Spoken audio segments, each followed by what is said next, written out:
Hey, welcome back. This is a true scary story. My brother's true scary story when he was working at a grocery store, the graveyard shift, because he was a stalker.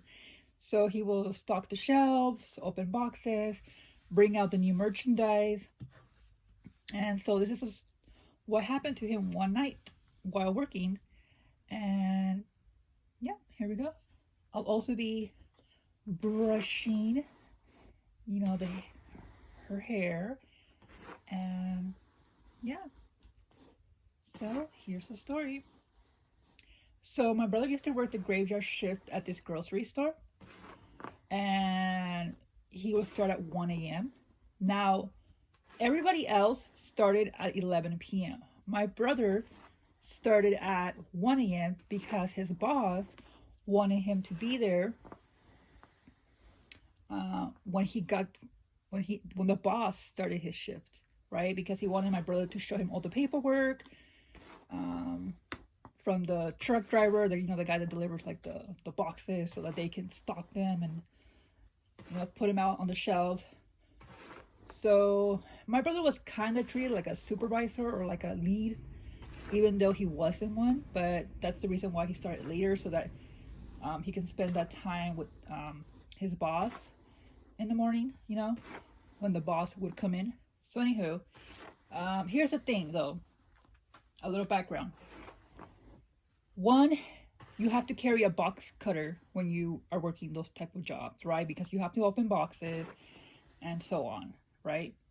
And you need to have like a little apron that goes around your waist that they will wear to have like, prices, stickers, scissors, whatever they needed to, for the job.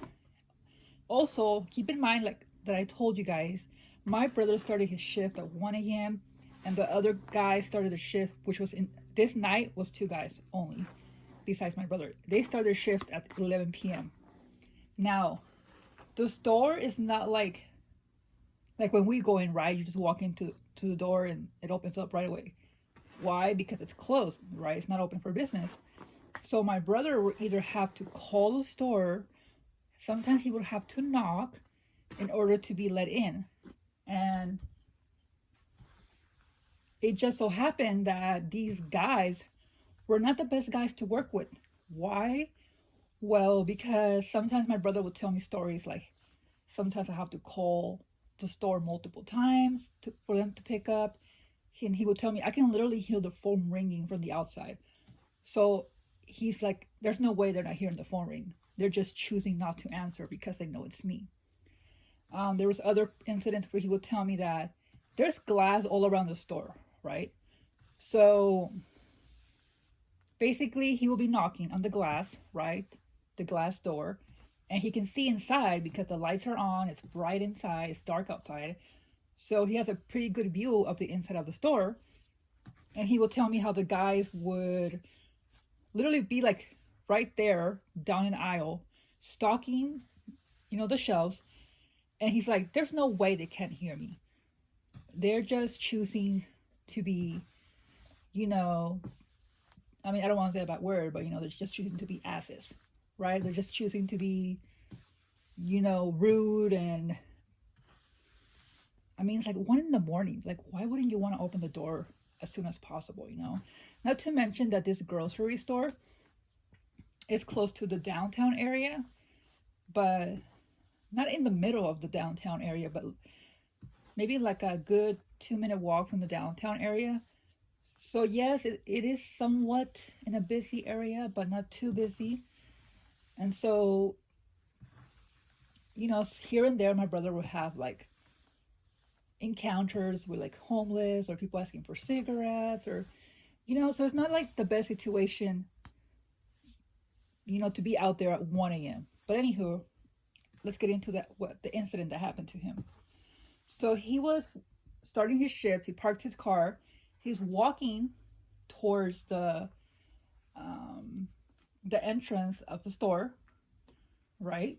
And I mean, the store, yes, it's very close by, but he still has to walk a little bit from the parking lot, right, to get inside the store. So next thing you know, it's 1 a.m. He's walking from his car inside the store, well, towards the store, sorry, and he hears footsteps behind him. He's like, I turn around, and I see this man wearing all black. He has a puffy, what appears to be a black jacket, a puffy, jacket, and he's wearing the hoodie. He's like looking down a little bit, like his head's tilted down. He's like, I can't really see his face because it's so dark.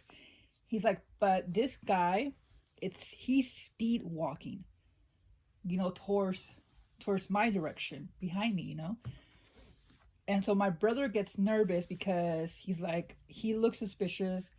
He's like, he came out of nowhere. He's like, why is this guy in the parking lot? Right? I mean, the store is closed, so like this guy has no business being there. So my brother puts his hand inside of his apron. Like I was telling you, he has that apron where they carry their box cutter and so on. He's like, I put my hand in the pocket where I have the box cutter, and he tells me that he's like, oh damn. He's like, if I have to use it, he's like, I'm gonna defend myself, He's like, I started to get nervous because I can hear him getting closer to me. And so my brother starts to walk faster. And here's the thing. Remember when I told you that it takes forever for someone to open the door for him? Well, this night, he turns, I guess you can say the corner, but it's not really a corner, but he turns towards where the door is. And next thing you know, guess who's outside? The two guys are smoking outside of the store, laughing, cracking jokes, like I guess having their little break. And he's like, what are the odds that this night they're outside?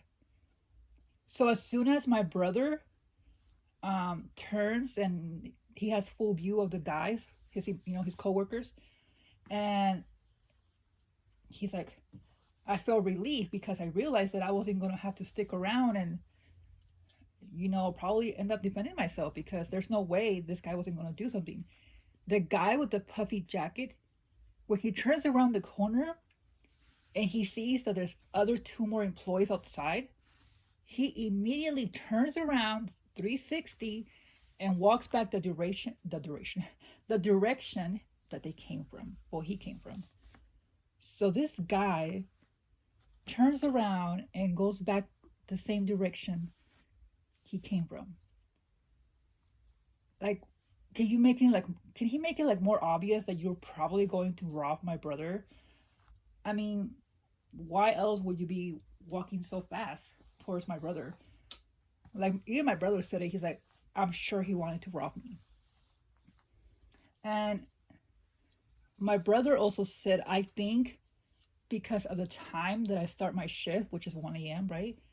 He's like, I think this guy, either he's a homeless or he's someone that lingers around there. And he's like, so because my brother always observes the parking lot, you guys. So he's not one of those guys that just, oh, I'm here, let me get off. I mean, he is, but obviously for obvious reasons. It's 1 a.m. It's dark outside. So he said that, he's like, oh, I always observe the parking lot before I get off the car, because it's not the first time I see people around that, are a little suspicious or make me feel kind of funny. Stand up here. So he's like, I literally, I looked around the parking lot and I never saw anyone. So the fact that this guy came out of nowhere. So my brother said, I looked around, there was nobody around. I got off the car, and soon after I heard the footsteps, right? So my brother thinks that this is someone who already had an idea of his pattern, like someone that had noticed him before. So we don't know if this was someone sleeping inside their vehicle. We don't know if this is someone that was sleeping on the street. But I mean, how more obvious can you make it? Because as soon as you see the other employees that never happened to be outside, but thank God this time they were, it probably ended up saving my brother's life. And don't get me wrong, I know my brother's a fighter. Like, he will not go out down without a fight. But I mean, we don't know if this guy had a weapon. We don't know what his intentions. I truly believe that he was there to rob my brother. Um, and around that time, my brother used to drive a Mustang, a very nice Mustang, which now he doesn't have, but he used to drive a Mustang. So, I mean, he works at a grocery store, you know. So, well, he used to. So, honestly, I think this is people that look for opportunity. I feel like this is someone that looks for victims. Oh my God, I just remember something related to this store. Someone actually got stabbed outside of the store. And oh my God, I don't remember if this happened during the day or during the night. Like, I don't know if it was one of the guys from the night shift or one of the guys from the day shift. I should probably ask my brother. But this guy actually got stabbed. And I believe it was two guys, not one. They pretty much slashed his arm open, and I think they also gave him like a black eye or something like that. But the guy, you know, survived. He's okay. I believe he stopped working there after that for obvious reasons. Yeah, but this guy actually, I mean, I can only assume it was the graveyard shift because.